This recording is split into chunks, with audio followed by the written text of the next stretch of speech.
একজন ইমানদার কখনো নির্বিঘ্নে বসে থাকতে পারে না, বিশ্বাস করুন। একজন ইমানদার কোনোদিনই একেবারে সাইলেন্টলি বসে থাকতে পারে না। ইমানদার একটা মুভমেন্ট থাকবেই, হাম্পি ডাম্পি, তিনি দৌড়াবেন, কাজ করবেন। সুখের কোনো সংজ্ঞা নাই। সুখ আসলে কি কেউ জানে না। প্রকৃত সুখ পাওয়া যাবে কোথায়? জান্নাতে, যেখানে আপনার বয়স বাড়বে না, আপনার নাক থেকে সর্দি বের হবে না, এবং আপনার পেশাব পায়খানা হবে না, আপনি অপবিত্র হবেন না, আপনার ঘুম আসবে না, এবং আপনার তন্দ্রা আপনাকে আচ্ছন্ন করবে না, আপনি ক্লান্ত কখনো হবেন না, আপনার চুল দাড়ি কিছুই পাকবে না, এবং আপনার সেখানে মনে কোনো কষ্ট তৈরি হবে না, কোনো ঝগড়া বিবাদ নাই।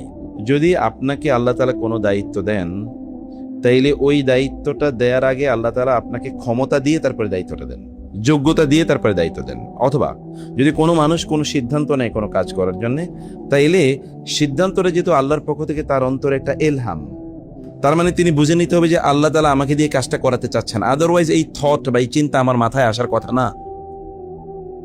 সে কারণে যখনই কোনো ইমানদারের অন্তরে কোনো থট, কোনো ফিকরা তৈরি হয়, তাইলে সেখানে তার ঝাঁপিয়ে পড়া উচিত।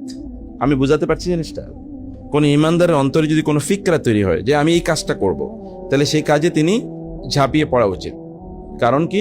তিনি ফিকরা আসে আল্লাহর পক্ষ থেকে, অন্তরকে নিয়ন্ত্রণ করে কে? আল্লাহ। আল্লাহকে যেহেতু অন্তরকে নিয়ন্ত্রণ করেন, অতএব অন্তরে পজিটিভ কোনো thought comes from Allah, negative thoughts come from শয়তান। শয়তানের প্রধানতম কাজ হচ্ছে আমাদেরকে কোনো চিন্তা করতে না দেয়া। কারণ শয়তান জানে মানুষ প্রচন্ড প্রোডাক্টিভ। মানুষ যদি চিন্তা করে, তাইলে মানুষ চিন্তা করলেই সে একটা বড় কিছু অর্জন করে ফেলবে, বড় একটা পথ সে পেয়ে ফেলবে। এ কারণে আল্লাহ বারবার করেন আমাদেরকে চিন্তা করার কথা বলেছেন, আফালা তাতাফাক্কারুন ইন্না ফি খালকিস সামাওয়াতি ওয়াল আরদ ওয়া ইখতিলাফিল লাইলি ওয়ান নাহারি লাআয়াতিন লিউলিল আলবাব আল্লাযীনা ইয়াযকুরুনা ওয়া ইয়াতাফাক্কারুনা ফি খালকিস সামাওয়াতি। বারবার ফিকির এর কথা তিনি বলেছেন। তোমরা কি তাকাও না? আফালা তাসমাউন, আফালা তুবসিরুন, আফালা তাহতাদুন, আফালা তাতাযাক্কারুন, আফালা তাতাফাক্কারুন, আফালা তাতাদাব্বারুন, আফালা ইয়াতাদাব্বারুন আল কুরআনা আম আলা কুলুবিন আকফালুহা। তারা কি কোরআন নিয়ে গভীরভাবে চিন্তা করবে না? চিন্তা করলেই চোখ খুলে যাবে, চিন্তা করলেই হৃদয়ে অন্য ধরনের একটা বুদ্ধিমত্তা, ইন্টেলিজেন্স, আভা এটা তৈরি হবে। 2 নম্বর হচ্ছে রাসূল সাল্লাল্লাহু আলাইহি ওয়াসাল্লামের সুন্নাহকে অনুসরণ করা। বিশ্বাস করুন, যতটুকু পারেন আপনি যতটুকু সুন্নাহ অনুসরণ করবেন, আপনি ততটুকুই বরকত পাবেন। No less no more. যতটুকু সুন্নাহ ততটুকুই বারাকা। আপনি দেখেন যে গোটা পৃথিবী জুড়ে অন্যরা কিন্তু অনেক এগিয়ে যাচ্ছে অর্থনৈতিকভাবে, কিন্তু তারা ইমোশনাল সাইকোলজি বা ইমোশনাল ইন্টেলিজেন্স, অথবা আমরা হিউম্যান ভ্যালিউস, এগুলোর দিক থেকে তারা পিছিয়ে যাচ্ছে। কি পরিমাণ পিছাচ্ছে! এই পৃথিবীতে যত ধ্বংসযজ্ঞ তৈরি হচ্ছে, এটা কি গরিবদের কারণে না ধনীদের কারণে? গরিব দেশগুলোর কারণে, ধনী দেশগুলোর কারণে। যত যুদ্ধ চলছে এরা কারা করছে? প্রথম বিশ্বযুদ্ধ, দ্বিতীয় বিশ্বযুদ্ধ, গালফ ওয়ার, এখন যদি বলি গাজায় আক্রমণ অথবা ইরানে আক্রমণ বা যাই হোক না কেন, এরা কারা করছে? সব কথিত ধনী দেশগুলো। অতএব ধন বা সম্পদ যদি মানুষের মধ্যে ইমোশনাল ইন্টেলিজেন্স না থাকে, যেটা রাসূলের ছিল, অথবা যদি মানুষের মধ্যে হিউম্যান ভ্যালিউস না থাকে, যেটা রাসূলের ছিল, তাইলে এগুলো সবগুলো কি একটা ধ্বংসযজ্ঞ তৈরি করবে। কোথাও কেউ স্বস্তিতে থাকতে পারবে না, কেউ না। আমরা যেমন থাকতে পারছি না। এই কারণে সুন্নাহকে অনুসরণ করাই লাগবে। সুন্নাহকে খুঁটে খুঁটে দেখতে হবে যে কোথায় কি সুন্নাহ আছে, এবং এটা অনুসরণ করার জন্য, আমল করার জন্য। 3 নম্বর কাজ হচ্ছে আমালে সালেহা, ভালো কাজ করা। রাসূল সাল্লাল্লাহু আলাইহি ওয়াসাল্লাম বলেন না এই কথা, ইহরিস আলা মা ইয়ানফাউকা, তোমার জন্য যেটা কল্যাণ করো ওই কাজটা করার জন্য তুমি খুব উদ্গ্রীব থাকো, উৎকণ্ঠিত থাকো। একজন ইমানদার কখনো নির্বিঘ্নে বসে থাকতে পারে না, বিশ্বাস করুন। একজন ইমানদার কোনোদিনই একেবারে সাইলেন্টলি বসে থাকতে পারে না। ইমানদার একটা মুভমেন্ট থাকবেই, হাম্পি ডাম্পি, তিনি দৌড়াবেন, কাজ করবেন। হয় দুনিয়ার কাজ অথবা আখিরাতের কাজ, কোনো একটা করতে হবে। হয় দুনিয়ার কাজ করবেন অথবা আখিরাতের কাজ করবেন। সাহাবায়ে কেরামরা তারা দুনিয়ার কাজ এমন ভাবে করতেন যেন তাদের চেয়ে এক্সপার্ট, স্কিলফুল এই পৃথিবীতে আর কেউ নাই। আখিরাতের কাজ যখন তারা করতেন, তখন মনে হতো যে তারা দুনিয়া চেনেনি না। যখন তাদের দুনিয়ার কাজ করতে যাওয়া, মনে হতো তাদের চেয়ে দুনিয়াদার আর কেউ নাই। আর যখন আখিরাতের কাজ করতেন, মনে হতো যেন দুনিয়া তারা চেনেনি না। যেই কাজটা আপনি করেন না কেন, এটাকে মনোযোগ দিয়ে মনের সাথে সংযোগ ঘটিয়ে এই কাজটা করতে হবে। এ কারণে কনসেন্ট্রেশনটা প্রচন্ড গুরুত্বপূর্ণ, ফোকাসটা প্রচন্ড গুরুত্ব। যেটাই করেন এটা খুব মনোযোগ দিয়ে করবেন, মন থেকে ভালোবেসে করবেন। আপনি যে কাজটা করবেন ওই কাজটা আপনার জন্য সমৃদ্ধি নিয়ে আসবে, ওইটাই আপনার জন্য পরিচিতি নিয়ে আসবে, ওইটাই আপনার জন্য। আমি আজকে মনে হয় কখন যেন সকালবেলা, তো আজকে আমি এই যে আপনাদের হালাকার ব্যাপারে ফজরের পরে তেলাওয়াতের পর তারপরে পোস্ট দেবে, এটা আমি চিন্তা করেছি। কারণ আমার আবার 8টা থেকে ক্লাস আছে, আবার 10টা একটা ইউনিভার্সিটিতে প্রোগ্রাম আছে ঢাকার বাইরে, সব মিলে একটু রাশ অবস্থা ছিল সকালে। এখন এখানে ঢুকে দেখি যে এক লোক নাচতেছে। তো কি ব্যাপার, হঠাৎ করে লোক, একটা পুরুষ মানুষ নাচতেছে কেন? তো আমি একটু বোঝার জন্য যে কাহিনীটা কি, তো বললো যে সে আগে কোথায় যেন একটা চাকরি করতে 10,000 না 12,000 টাকা বেতন পাইত, এখন সে চানাচুর বেচতেছে। সে চানাচুর বিক্রি করতে গিয়ে নাই চানাচুর বিক্রি করে, এখন সে বলতেছে আমি 90,000 থেকে 1,000 টাকা 1 লাখ টাকা প্রতি মাসে ইনকাম করি। মানুষ নাচ দেখার জন্য গিয়ে দাঁড়ায় আর এটা সে বেচে। বুঝতে পারছেন? যেই কিছুই আপনি যদি মন দিয়ে করেন তাহলে এটা আপনাকে সমৃদ্ধি দেবেই, কারণ এটা আল্লাহর ওয়াদা। ইন্নাল্লাহা ইউহিব্বুল মুহসিনিন, যে ব্যক্তি সুন্দর করে কোনো কাজ করে আল্লাহ তাআলা তাকে পছন্দ করেন। ইন্নাল্লাহা ইউহিব্বু মাআলিয়াল উমুরি ওয়া ইয়াকরাহু সাফসাফাহা, আল্লাহ তাআলা চান যে তোমরা সুন্দর করে কাজ করো, তোমরা এবড়োথেবড়োভাবে কাজ করো, এটা আল্লাহ তাআলা চান না। এবং এই কারণে যেই কাজটা আপনি করবেন এটাকে সিস্টেমেটিক্যালি করেন, গুছিয়ে কাজটা করেন। অনেক কাজ করার মধ্যে কোনো সফলতা নাই, বিশ্বাস করুন।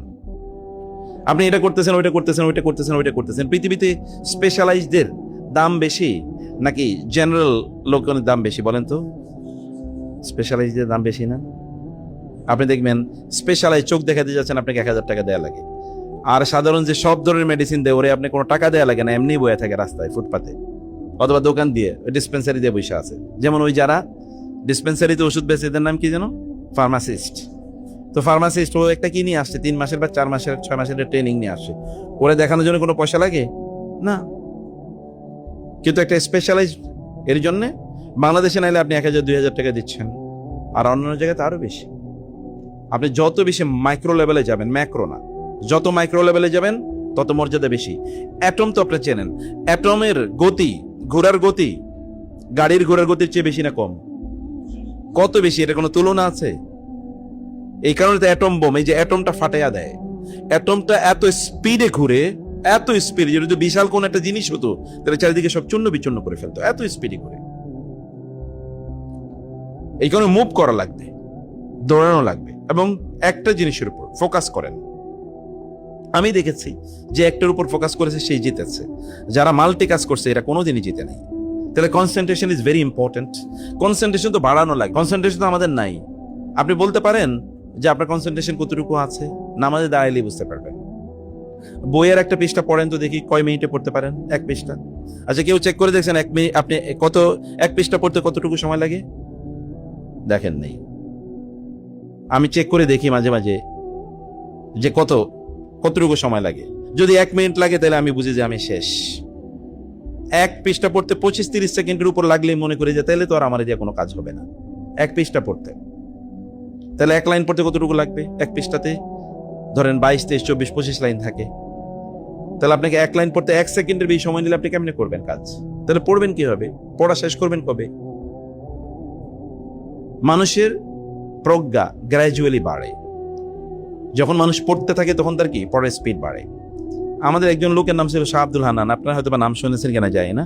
উনি একজন ডাকসাইটি সচিব ছিলেন, বাংলাদেশ ব্যাংকের গভর্নর ছিলেন, ডেপুটি গভর্নর ছিলেন, এনবিআর এর চেয়ারম্যান ছিলেন, ইসলামী ব্যাংকের চেয়ারম্যান ছিলেন, ইবনে সিনার ফাউন্ডার চেয়ারম্যান ছিলেন, এরকম আরো বহুত কিছুর। বাংলাদেশে মানরাতের ফাউন্ডার চেয়ারম্যান ছিলেন, নর্থ সাউথ ইউনিভার্সিটির ফাউন্ডারদের মধ্যে একজন ছিলেন। এরকম বাংলাদেশের প্রথম প্রাইভেট ইউনিভার্সিটি যেটা বন্ধ হয়ে গেছে, দারুল ইহসান ইউনিভার্সিটি, দারুল ইহসান ইউনিভার্সিটির ফাউন্ডারদের মধ্যে ছিলেন, চেয়ারম্যানও ছিলেন কিছু সময়। এরকম একজন ভদ্রলোক, ওনাকে আমি এত স্পিডে পড়তে দেখতাম, ওনার সাথে আমি ধরে কুলাইতাম না। ইংরেজি বই পড়াতো আমাদেরকে, ধরে কুলাইতাম না কোথায় পড়তেছ, এত স্পিডে পড়তো। এটা চেক করে দেখেন, এটা কনসেন্ট্রেশনটা বাড়াবে। কনসেন্ট্রেশন বাড়ানোর জন্য কিছু কাজ করা লাগবে। তো যেমন সেজদায় গিয়ে আপনি চিন্তা করবেন যে আমি 5 মিনিট সুবহান রাব্বিয়াল আলা পড়বো, দেখেন কনসেন্ট্রেশন বাড়াই কিনা, তাই না? কনসেন্ট্রেশনটা বাড়াইলেই, কনসেন্ট্রেশন বাড়ানোর জন্য সাহাবায়ে কেরামের কনসেন্ট্রেশন নষ্ট হওয়ার কোনো কারণ ছিল না, কিন্তু আমাদের কনসেন্ট্রেশন থাকার কোনো কারণ নেই। আর শয়তান মূলত আঘাত করে এসে কোথায়? কনসেন্ট্রেশনে। আমি ওই দিন আপনাদেরকে বলেছিলাম আতশ কাচের বৈশিষ্ট্য কি, ওটা আসলে সূর্যের আলোকে কনসেন্ট্রেটেড করে দেয়। এ কারণে আতশ কাচ যদি আপনি সূর্যের বিপরীতে কোনো কাপড়ের উপর, কাগজের উপর রাখেন, তাহলে ওটা পুড়ে যাবে। কারণটা কি? এই আলো তো এর আগেও পড়েছে এর উপরে, কিছু হয় নেই, কিন্তু এখন কনসেন্ট্রেটেড। এই কনসেন্ট্রেশন ইজ সো ইম্পর্টেন্ট। এটা ডেভেলপ করা দরকার, যেটা সবার জন্যই, বন্ধুদের জন্য বলছি, আপনাদের জন্য বলছি। যেটাই করবেন কনসেন্ট্রেশনের সাথে, ফোকাসের সাথে, অ্যাটেনশনের সাথে। যেটা করছি আমি 1 সপ্তাহ আমি এটা কাজ করব, অথবা 1 মাস আমি এই কাজটা করব, যে কোনো ভালো কাজ। খারাপ, ইহরিস আলা মা ইয়ানফাউকা ওয়াস্তাইন বিল্লাহি ওয়ালা তাআজাজ। আল্লাহ আপনাকে অক্ষম করে তৈরি করেন না, তাহলে আপনি অক্ষমতা শো করছেন কাকে? আল্লাহ তো আপনাকে অক্ষমতা দিয়ে তৈরি করেন নাই। ভালো কাজগুলোর ক্ষেত্রে খুবই অগ্রণী ভূমিকা পালন করতে হবে, এগিয়ে যেতে হবে ভালো কাজের ক্ষেত্রে। রাসূলুল্লাহ সাল্লাল্লাহু আলাইহি ওয়াসাল্লাম তিনি ওই যে আব্দুল্লাহ ইবনে আব্বাস রাদিয়াল্লাহু তাআলা আনহু বলেছেন, ইয়া গোলাম ইন্নী উআল্লিমুকা বিকালিমাতিন ইহফাজিল্লাহ ইয়াহফাজুক ইহফাজিল্লাহ তাজিদুহু তুজাহাক। হে যুবক, আমি তোমাকে কয়েকটা জিনিস শেখাচ্ছি, এর মধ্যে একটা হলো তুমি আল্লাহর প্রতি তোমার দায়িত্ব পালন করবে, তাইলে আল্লাহ তাআলা তোমার সব কল্যাণ যা প্রয়োজন আল্লাহ তাআলা সেটা তোমাকে দেবেন। এবং এই কারণে রাসূল সাল্লাল্লাহু আলাইহি ওয়াসাল্লাম বলেছেন, আল্লাহ তাআলা বলেন হাদিসে কুদসি, আমার বান্দা যদি আমাকে নিয়ে মগ্ন থাকে, তাইলে ওর যত প্রয়োজন আছে সে আমাকে না বলার পরেও আমি তার সকল প্রয়োজন এমনিতেই পূর্ণ করে দিই। ও কিন্তু আমাকে বলে না, কারণ সে যদি আমাকে নিয়ে ব্যস্ত হতো, আমার কাজ হচ্ছে তার প্রয়োজন মিটিয়ে দেয়া। ভালো কাজ করাই লাগবে। ভালো কাজের মধ্যে গুরুত্বপূর্ণ একটা কাজ হলো মানুষের জন্য কাজ করা। মানুষের জন্য কাজ করলে আপনি সমৃদ্ধি পাবেনই। সেটা যেভাবে হোক না কেন। আপনি মানুষকে টিচিং করেন, এটা তো মানুষের জন্য কাজ করা। একটু সেবার কাজ করেন, রোগীদের এলাকায় যে সকল মানুষরা আছে একটু খোঁজ খবর নেন, তাই না? এলাকার কয়েকজন একটা লোক অসহায় আছে, 50 জন লোকের কাছে গিয়ে 10 টাকা করে তোলেন, তাহলে 500 টাকা হয়ে যায়, তাকে দেন। মানে কিছু একটা, বসে থাকা যাবে না। এবং টাইমগুলোকে স্ট্রিক্টলি মনিটরিং করা, আপনার টাইমগুলো কোথায় যাচ্ছে, কোন জায়গায় টাইমগুলো নষ্ট হচ্ছে। যেখানে টাইম নষ্ট হচ্ছে মার্সিলেসলি এটাকে ইয়ে করে দেন। আমার একজন কলিগ ছিল, উনি আমেরিকান এম্বাসিতে কাজ করতো, এখন অস্ট্রেলিয়াতে একটা ইউনিভার্সিটির প্রফেসর। আমি ওনাকে দেখেছি, আমি কিন্তু তার কলিগ, এবং কলিগ মানে ওনার রিপ্লেসমেন্টে আমি কলিগ। উনি যে দায়িত্ব পালন করতে, এই দায়িত্ব আমি পালন করতাম, কিন্তু তারপরেও ওনার সাথে 5 মিনিটের বেশি কথা বলা যেত না, কারণ উনি এরপর আপনাকে সময় দিত না। 5 মিনিটের কথা উনি বেশ বিজনেস টকে চলে যেত, বলেন এটা কি সমাধান হয়ে গেছে, ওকে আর কোনো আলোচনা নেই, কারণ আপনি বয়ে থাকবেন ওইখানে। আর আমরা তো খাজুরি আলাপ করতে 3 ঘন্টা 4 ঘন্টা শেষ। তো আমাদের সময় বারাক আসবে কোত্থেকে? বিজনেস টক, যা প্রয়োজন তার বাইরে কোনো কথা নেই। কারণ আপনার কল্যাণ আপনাকে নিশ্চিত করতে, অন্য কেউ না। কারণ আপনার ভালো কাজ করা লাগবে। কোনো কাজ না থেকে 2 রাকাত নামাজ পড়েন এবং দেখেন এতে আপনার প্রোডাক্টিভিটি বাড়ে। পারিবারিক অশান্তি, নামাজ পড়ে দেখেন। আল্লাহ সুবহানাহু ওয়া তাআলা পারিবারিক অশান্তির আয়াতগুলো আলোচনা করার মধ্যখানে আল্লাহ তাআলা এরপরে আবার বলেন, হাফিজু আলাস সালাওয়াতি ওয়াস সালাতিল উস্তা ওয়া কুমু লিল্লাহি কানিতিন ফাইন খিফতুম ফারিজালান আও রুকবানা ফাইযা আমিনতুম ফাযকুরুল্লাহা কামা আল্লামাকুম। এই আল্লাহ তাআলা বলেছেন, তোমাদের পারিবারিক টেনশন এর যদি সমাধান করতে চাও, তাহলে তোমরা নামাজে মনোযোগী হও। আল্লাহ তাআলা এমনিতেই তোমাদের পারিবারিক সমস্যার সমাধান করে দেবে। 2 রাকাত নামাজ আদায় করেন, এর চেয়ে বড় কোনো ঔষধ নাই, এর চেয়ে বড় কোনো মেডিসিন নাই, এর চেয়ে উত্তম কোন মেডিসিন নাই। রাসূলুল্লাহ সাল্লাল্লাহু আলাইহি ওয়াসাল্লাম তার যত ধরনের কষ্ট ছিল, এগুলো তিনি কিসের মাধ্যমে সমাধান করতেন? নামাজের মাধ্যমে। লোকেরা তাকে দিনের বেলা অত্যাচার করেছে, অথবা তাকে মানসিকভাবে কষ্ট দিয়েছে, অথবা উটের নাড়ি ভুড়ি এসে তার ঘাড়ের উপর চাপিয়ে দিয়েছে, তাকে অশ্লীল ভাষায় গালিগালাজ করেছে। রাতের বেলা তিনি দাঁড়িয়ে যেতেন, আল্লাহ তার মেন্টাল হিলিং এর ব্যবস্থা করে দিতেন। হিলিং আসবে কোত্থেকে? আল্লাহর পক্ষ থেকে। কারণ রোগও দেন কে? আল্লাহ। আর অসুস্থতা থেকে মুক্তি দেন কে? আল্লাহ সুবহানাহু ওয়া তাআলা। রাসূল সাল্লাল্লাহু আলাইহি ওয়াসাল্লাম এই কারণে বেলালকে বলতেন, ইয়া বেলাল আকিমিস সালাত আরিহনা বিহা। বেলাল, নামাজের ব্যবস্থা করো, এর মাধ্যমে আমাদের একটু শান্তিতে ব্যবস্থা করো, আমরা একটু শান্তি পেতে চাই সালাতের মাধ্যমে। তিনি বলেছেন, দুনিয়ার 3টে জিনিস আমার কাছে খুবই প্রিয়। জানেন 3টে জিনিস কি কি? হ্যাঁ, সালাত, সুগন্ধি এবং কি? স্ত্রী, নারীরা। নারী সবল স্ত্রী না, কেবল তার মেয়েরা আছে, তাদেরকে তিনি ভালোবাসেন। হ্যাঁ, অধীনস্থ যারা, তাদেরকে, তার মেয়েদেরকে ভালোবাসেন প্রচন্ড। ফাতেমা রাদিয়াল্লাহু তাআলা আনহা তিনি তার বিছানা থেকে দাঁড়িয়ে ওই দরজা পর্যন্ত চলে যেতেন তাকে স্বাগত জানানোর জন্য, ডেকে নিয়ে আসতেন, মারহাবাম বিইবনাতি রাসূলিল্লাহ, এটা বলে রাসূলের মেয়েকে স্বাগত জানাচ্ছি, তিনি নিজেই বলতেন এবং তাকে ডেকে নিয়ে আসতেন রাসূলুল্লাহ সাল্লাল্লাহু আলাইহি ওয়াসাল্লাম। বিশ্বাস করুন, আমাদের অক্সিজেনের চেয়ে আল্লাহর জিকির বেশি জরুরি। অক্সিজেন নেওয়া যতটা জরুরি তার চেয়ে বেশি জরুরি হচ্ছে আল্লাহ জিকির করা। এবং একটা প্র্যাকটিস আপনি করতে পারেন, নিঃশ্বাস নেওয়ার সাথে সুবহানাল্লাহ, নিঃশ্বাস ছাড়িয়ে আলহামদুলিল্লাহ। প্র্যাকটিস করেন না দেখি, এবং এটা প্র্যাকটিস করে দেখেন আপনার ব্রেনের প্রোডাক্টিভিটি আল্লাহর কসম কি পরিমাণ বাড়ে, কি পরিমাণ বাড়ে দেখেন। আচ্ছা, যেই ব্রেনে আল্লাহ জিকির আছে ওটা তো এমনি কি বরকতওয়ালা হবে না? কারণ সূরা রহমানে আল্লাহ দুইবার বলছেন তাবারাকাসমু রাব্বিকা যুল জালালি ওয়াল ইকরাম, জিল জালালি ওয়াল ইকরাম, দুইবার বলেছেন আল্লাহ। আল্লাহর নামগুলো বরকতওয়ালা, আল্লাহর নামের মধ্যে বারাকা আছে। সেখানে আল্লাহর নাম উচ্চারণ করেন যেই কাজে, whatever you do, don't forget the names of Allah. আল্লাহর নামের মধ্যে বারাকা আছে। এবং আপনি জানেন রাসূল সাল্লাল্লাহু আলাইহি ওয়াসাল্লাম আল্লাহর কাছে দোয়া করতেন না, ইয়া হাইয়্যু ইয়া কাইয়্যুম বিরহমাতিকা আস্তাগীস, ইয়া হাইয়্যু ইয়া কাইয়্যুম বিরহমাতিকা আস্তাগীস, এভাবে বলেন আল্লাহ তাআলাকে। ইয়া হাইয়্যু এটা আল্লাহর গুণবাচক নাম এবং আল্লাহ তাআলার ইসমে আযম। লাকাদ দাআউতাল্লাহ বিইসমিহিল আযম আল্লাযী ইযা দুইয়া বিহি আজাবা ওয়া ইযা সুইলা বিহি আতা। কেউ যদি আল্লাহর নামে, আল্লাহর কাছে আল্লাহর নাম ধরে, কুল উদউল্লাহ আও উদউর রহমান আও ইয়াম্মা তাদউ ওয়ালিল্লাহিল আসমাউল হুসনা ফাদউহু বিহা, আল্লাহর গুণবাচক নামগুলো দিয়ে তোমরা আল্লাহকে ডাকো, তাইলে এর মাধ্যমে তোমরা যা চাইবে আল্লাহ তাআলা তোমাদেরকে তাই দিয়ে দেবেন। আল্লাহকে বলুন, আল্লাহ তোমার এই গুণবাচক নাম এর ওয়াসিলায়, এর মর্যাদায় তুমি আমার এই এই এই এই তুমি আমার জন্য করো, এটা বলেন। এ কারণে বলতে পারা, আল্লাহর কাছে বলতে পারা, দোয়ার উপর উত্তম কোন জিকির নাই, দোয়ার উপর উত্তম কোন ইবাদত নাই। দোয়া সর্বশ্রেষ্ঠ জিকির এবং দোয়া সর্বশ্রেষ্ঠ ইবাদত। আদ-দুআউ আল ইবাদা, হাদিস এসেছে। আদ-দুআউ মুখুল ইবাদা, হাদিস এসেছে। আদ-দুআউ আফদালুল ইবাদা, দোয়ার উপর কোনো ইবাদত নাই। অতএব দোয়া করেন, বলেন। বলতে কোনোদিন অক্ষম হবেন না, তাইলে আপনি পেতে অক্ষম হয়ে যাবেন। যদি আপনি চাইতে পারেন, আমার ব্যক্তিগত জীবনে চেয়েছি পাই নাই, আল্লাহর কসম এমন কোনো জিনিস ঘটে নেই। চেয়েছি কিন্তু পাই নাই। কিন্তু প্রবলেম হচ্ছে ওই ওমর রাদিয়াল্লাহু তাআলার কথার মতো। ওমর রাদিয়াল্লাহু বলতেন যে আমি দোয়া করলে দোয়া কবুল হবে কিনা এটা নিয়ে আমার কোনো টেনশন নেই, কারণ দোয়া করলে দোয়া কবুল হবেই। কিন্তু দোয়া করতে পারবো কিনা এটা নিয়ে আমি টেনশন করি, কারণ শয়তান আমাদেরকে দোয়া করতেই দেয় না, ভুলিয়ে দেয়। আমাদের ব্যক্তিগত জীবনে, বোনদের, ভাইদের, আমাদের পারিবারিক জীবনে কত কিছু আসে, কত সমস্যা আছে, কিন্তু আল্লাহকে বলা দরকার, আল্লাহ তুমি আমার এই সমস্যার সমাধান করে দাও। আপনি বলেই দেখেন না, আজকে আপনি বলেন, এটা আজ কালকে হয়তো বা হলো না, কিন্তু পরশু যখন হবে তখন এমন ভাবে হবে আপনি অবাক হয়ে যাবেন যে এভাবেই আমার জন্য আল্লাহ তাআলা প্রস্তুত করে রেখেছিলেন, এভাবে প্রস্তুত করে রেখেছেন। এ কারণে আল্লাহকে বলতে হবে। আল্লাহকে বলেন, হোয়াট এভার। সাহাবায়ে কেরামরা আল্লাহ তাআলার কাছে কি জুতার ফিতার কথা বলতেন না? আচ্ছা, বাজারে যাওয়ার সময় যদি আপনি আল্লাহকে বলেন, আল্লাহ আমি বাজারে যাই, তুমি ব্যবস্থা করে দিও, তাহলে কি হবে জানেন? তাহলে আপনি এমন একটা দোকানদারের কাছে যাবেন, ওই দোকানদার আপনাকে কোনোদিন ঠকাবে না, আপনাকে সবচেয়ে ভালো মালটা দেবে এবং সবচেয়ে কম দামে দেবে।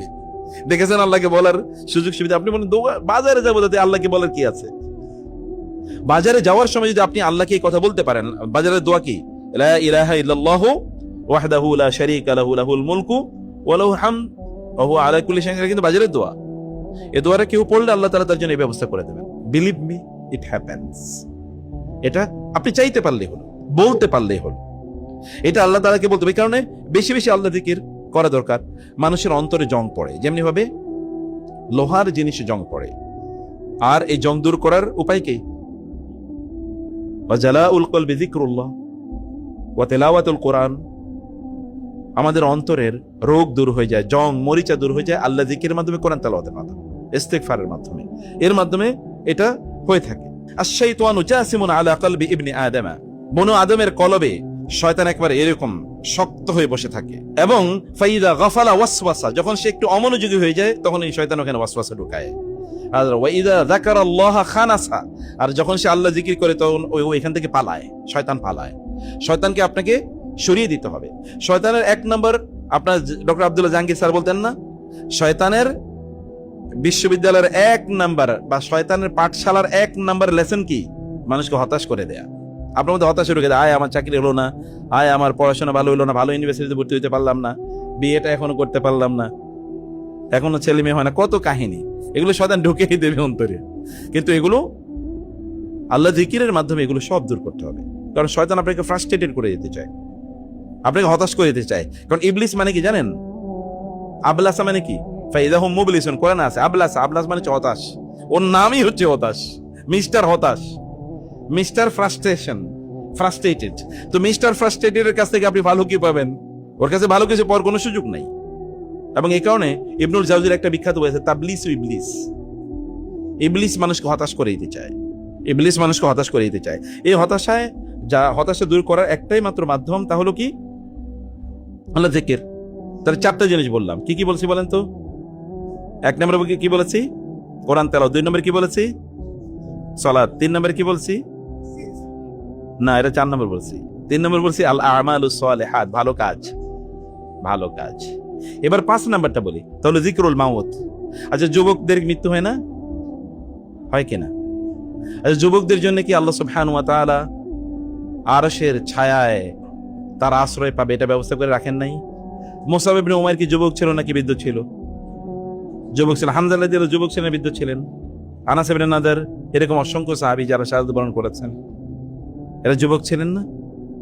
যুবক ছিলেন। তো জুলাইবিব কেমন ছিলেন? যুবক ছিলেন।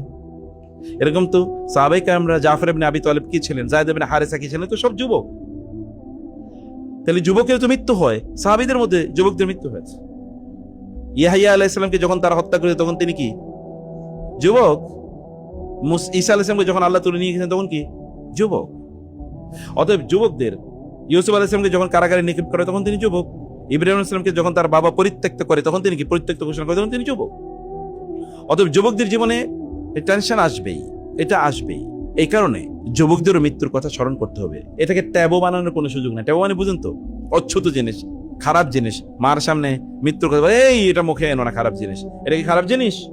মৃত্যুর চেয়ে ভালো জিনিস কি আছে? মৃত্যুর চেয়ে সত্য কি আছে? মৃত্যুর চেয়ে সত্য কোনো কিছু নাই। মৃত্যু হবেই, কিন্তু মৃত্যুর জন্য প্রস্তুতিটা লেভেল থাকে। আপনি কোনো মানুষ যদি মৃত্যুর কথা স্মরণ করে, তাহলে তাকে দিয়ে আর কোনোদিন কোনো অন্যায় হবে না, তাই না? কোনোদিন তাকে দিয়ে কোনো অন্যায় হবে না। রাসূলুল্লাহ সাল্লাল্লাহু আলাইহি ওয়াসাল্লাম এই কারণে বলেছেন, আকসিরু যিকরা হাযিমিল লাজ্জাত, যে তোমাদের লাজ্জাত মানে তোমাদের এই দুনিয়ার ভোগ এর ডুবে থাকার যেই অবস্থা, তোমাদের এগুলো থেকে বের হতে হলে তোমাদের বেশি বেশি কি করতে হবে? আল্লাহ সুবহানাহু ওয়া তাআলার জিকির করতে হবে। এগুলো থেকে যদি তোমরা বের হতে চাও, মৃত্যুকে স্মরণ করা এটা আমাদের জন্য খুবই জরুরি। মৃত্যুকে স্মরণ করলে আপনি সকল ধরনের পাপ থেকে দূরে থাকতে পারবেন। পাপাচার থেকে দূরে থাকা, এরা দূরে থাকার একমাত্র মাধ্যম হলো মৃত্যুকে স্মরণ করা। লাউ ফারাকা যিকরুল মাউতি কলবি সাআতান খাশিতু আন ইয়াফসুদা কলবি, যদি 1 ঘন্টার বা 1 মুহূর্তের মতো আমি মৃত্যু থেকে বা মৃত্যুর চিন্তা থেকে আলাদা হয়ে যাই, তাহলে আমার অন্তরটা, আমার কলবটা নষ্ট হয়ে যাবে, এরকম আতঙ্ক আমার তৈরি হয়ে যায়। আমরা যখন ঘর থেকে বের হই তখন ফিরে আসার কোনো নিশ্চয়তা আছে? No guarantee. কিন্তু আমি যদি মারা যাই তখন কি অবস্থায় যাব? আল্লাহ কি বলবেন যে তুমি যেহেতু young man, okay you are forgiven? No. সফলতা, মূল সফলতা কোথায়? আখেরাত নাকি দুনিয়া? আখেরাত। দুনিয়ার সফলতার সিলিংটা কি? মানে কি হলে সফল বলা হবে বলেন? কি হলে সফল? যে অনেক হাজার হাজার বিলিয়ন ডলারের মালিক, ওরে গিয়ে জিজ্ঞেস করেন তো যে আর ইউ স্যাটিসফাইড, ও বলবে না এখনো স্যাটিসফাইড না, আমার এখন আরো লাগবে, আমার এখন আরো। তাহলে তার মানে এখানে কোনো সিলিং নাই, সুখের কোনো সংজ্ঞা নাই। সুখ আসলে কি কেউ জানে না। প্রকৃত সুখ পাওয়া যাবে কোথায়? জান্নাতে, যেখানে আপনার বয়স বাড়বে না, আপনার নাক থেকে সর্দি বের হবে না, এবং আপনার পেশাব পায়খানা হবে না, আপনি অপবিত্র হবেন না, আপনার ঘুম আসবে না, এবং আপনার তন্দ্রা আপনাকে আচ্ছন্ন করবে না, আপনি ক্লান্ত কখনো হবেন না, আপনার চুল দাড়ি কিছুই পাকবে না, এবং আপনার সেখানে মনে কোনো কষ্ট তৈরি হবে না, কোনো ঝগড়া বিবাদ নাই। ইয়াতানাজাউনা ফিহা কাসা, সেখানে খাবার নিয়ে লোকেরা টানাটানি করবে। কিসের কারণে? অভাবের কারণে। হ্যাঁ, বন্ধুরা দেখবেন একসাথে খাইতে বসে অনেকগুলো, এই একটা টাইনা নেয়, ও আর একটা টাইনা নেয়। এটা কি আনন্দ না রাগারাগি? আনন্দ। এই আনন্দ করবে সেখানে জান্নাতীরা। আপনার জন্য থাকবে একটা রাজত্ব বিশাল, এটা কিংডম। বলবেন কিংডম মানে একটা তারকা এই পৃথিবীর কত গুণ বড়? কোন ক্যালকুলেশন আছে? এই পৃথিবীর বিলিয়ন বিলিয়ন গুণ বড় না একটা তারকা? আকাশে কয়টা তারকা আছে? কোন হিসাব আছে? Trillion trillion. একটা তারকা যদি এত বড় হয়, তাহলে ট্রিলিয়ন ট্রিলিয়ন তারকা কত বড় রাজত্ব তৈরি করলো। তাহলে একটা তারকার রাজত্ব যদি আপনাকে দিয়ে দেয়, তাহলে ট্রিলিয়ন ট্রিলিয়ন মানুষকে এই পৃথিবীতে আছে নাকি? না আসছে কোনোদিন? কিয়ামত পর্যন্ত আইলে তো ট্রিলিয়ন ট্রিলিয়ন হবে না। এই পর্যন্ত এখন পর্যন্ত যারা আছে তা সর্বোচ্চ কয় 8-9 বিলিয়ন।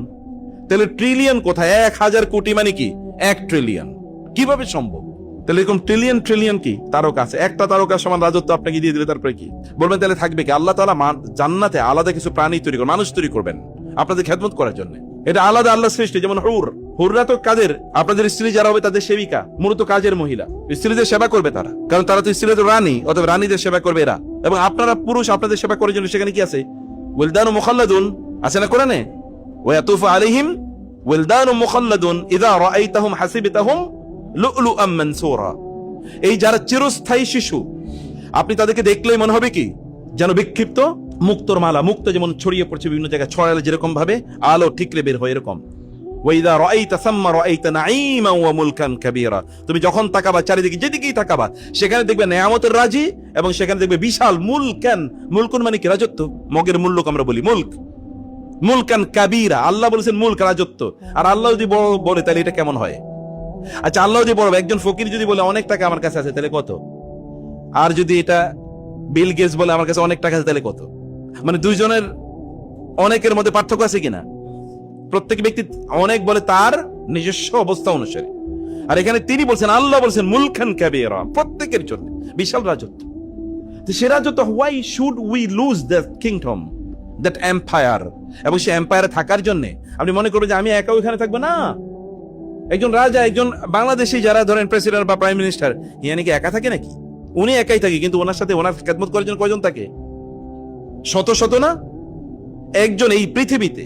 আর আমাদের দেশে যদি এরকম হয় তাহলে যারা বড় দেশের মালিক তাদের কেমন থাকে? আচ্ছা, সৌদি আরবের রাজার কতজন খাদেম থাকতে পারে চিন্তা করে দেখেন তো। অথবা আরব আমিরাতের কি পরিমাণ থাকতে পারে?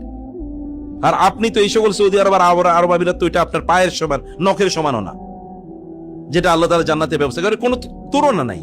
মা লা আইনুন রাআত ওয়ালা উযুনুন সামিআত ওয়ালা খাতার আলা কলবি বাশার। তাহলে তার জন্য তো যুবকরা কি তার জন্য লালায়িত হবে না? হবে। খানসা নামক একজন নারী যুদ্ধের ময়দানে তার 4 সন্তান, ছেলেদেরকে তিনি বললেন, খুবই সুন্দরী, খানসা মানেই সুন্দরী, 4টা ছেলে দেখি যুদ্ধের ময়দানে ইয়াং, একজনের বিয়ে হয়নি। যুদ্ধের ময়দানে যাওয়ার আগে তিনি ছেলেদেরকে বললেন, আমি তোমাদেরকে আল্লাহর কাছে, আল্লাহর জন্য উৎসর্গ করে দিয়েছি, তোমরা আল্লাহর সামনে আমার বেজ্জতি করবা না। একজন মার স্ট্রেংথ অফ ইমান দেখেছেন? আল্লাহর সামনে আমার লজ্জিত করবা না। আল্লাহর সামনে লজ্জিত হলে কিয়ামতের দিন আমি তোমাদেরকে মাফ করব না, তোমাদের বিরুদ্ধে অভিযোগ। এবং 4 জন যুদ্ধের ময়দানে শাহাদাত বরণ করছে, মাকে লজ্জিত করে নাই ছেলেরা। আরেক যুদ্ধের সেনাপতি বললেন উদ্বুদ্ধ করার জন্য যে আপনি যুদ্ধে অংশগ্রহণ করুন এবং আপনাদের পরিবারের সদস্যদেরকে যুদ্ধে অংশগ্রহণ করতে বলুন। এখন একজন নারী এসে বলি, ইয়া আমির, আমার তো ছেলে বিয়ে কয়েকদিন পরে, তো আপনি যেহেতু বলেছেন আমার ছেলেটাকে আমি বিয়েটা, ওর জন্য বিয়ে কিন্তু আমি ব্যবস্থা করে রেখেছি, আমি তাহলে এটা বাদ দিয়ে দিলাম, আমি ওকে এমনি আল্লাহর রাস্তায় আমি উৎসর্গ করে দিলাম। তার ছেলে যুদ্ধে চলে গেল, যুদ্ধের ময়দানে তিনি শাহাদাত বরণ করলেন। এরপরে রাতে তিনি স্বপ্নে দেখলেন আল্লাহ সুবহানাহু ওয়া তাআলা জান্নাতে তার জন্য একটা বিয়ের ব্যবস্থা করে দিয়েছে, এবং আল্লাহ এখানে ওলিমার ব্যবস্থা করছে তার জন্য। তিনি সকালে দৌড়ে এসে আমিরকে বলেন, আমির, এরকম একটা ঘটনা ঘটছে, আমার সন্তানের জন্য আমার কোন আক্ষেপ না, আমার সন্তানের জন্য আল্লাহ তাআলা বিয়ের ব্যবস্থা করে দিয়েছে, কারণ আমি চেয়েছি। তিনি বলেছিলেন যে আমি ঠিক আছে উৎসর্গ করলাম, আমি আল্লাহকে দোয়া করি, আমি আমার সন্তানকে উৎসর্গ করে দিলাম, আল্লাহ তাআলার জন্য জান্নাতে আমার সন্তানের জন্য একটা বিয়ের ব্যবস্থা করে দেয়। আপনাকে মনের দিক থেকে এরকম রাজার মতো হওয়া লাগবে, কারণ আল্লাহ সুবহানাহু ওয়া তাআলা কাউকে ঠকান না। আল্লাহর কাছে এত পরিমাণ আছে, সকল মানুষ এবং সকল জিন তারা যা চায় আল্লাহ সব তাদেরকে দেওয়ার পরেও আল্লাহর রাজত্বে কমতি কতটুকু করতে পারে তার উদাহরণ রাসূল সাল্লাল্লাহু আলাইহি ওয়াসাল্লাম বলেছেন। যেটা মহাসমুদ্রে যদি একটা নিরল মানে একটা সুই ঢুকিয়ে দেওয়া হয়, এই সুইয়ের উপর যতটুকু পানি উঠবে সুই এর সাথে, এবং সুইয়ের সাথে পানি উঠার কারণে এই মহাসমুদ্রের যতটুকু টান পড়বে আল্লাহ তাআলার রাজত্বে এতটুকু টানও পড়বে না। সবাইকে দিয়ে দিলে, আদম থেকে শুরু করে কিয়ামত পর্যন্ত এবং সকল জিনকে, তাহলে তার কাছে আমরা চাইতে কেন ব্যর্থ হব? অথবা তার কাছে যাওয়ার বিষয়ে আমরা কেন কুণ্ঠিত হব? কুণ্ঠিত হওয়ার তো কোনো কারণ নাই। তার কাছে কি আমাদের জন্য মর্যাদা আছে কি নাই? সম্মান আছে কি নাই? আছে। ওয়ালাল আখিরাতু খায়রুল লাকা মিনাল উলা ওয়ালা সাউফা ইউতিকা রাব্বুকা ফাতারদা। এটা তো আল্লাহ তার রাসূলকে বলছে, কিন্তু আমাদেরকে বলে নাই। একই কথা আমাদের জন্য প্রয়োজন। পরের অবস্থা আপনার জন্য পূর্বের চেয়ে ভালো হবে, এবং আল্লাহ আপনাকে এমন কিছু দেবেন যে আপনি সন্তুষ্ট হবেনই। ওয়ালা সাউফা ইউতিকা রাব্বুকা ফাতারদা।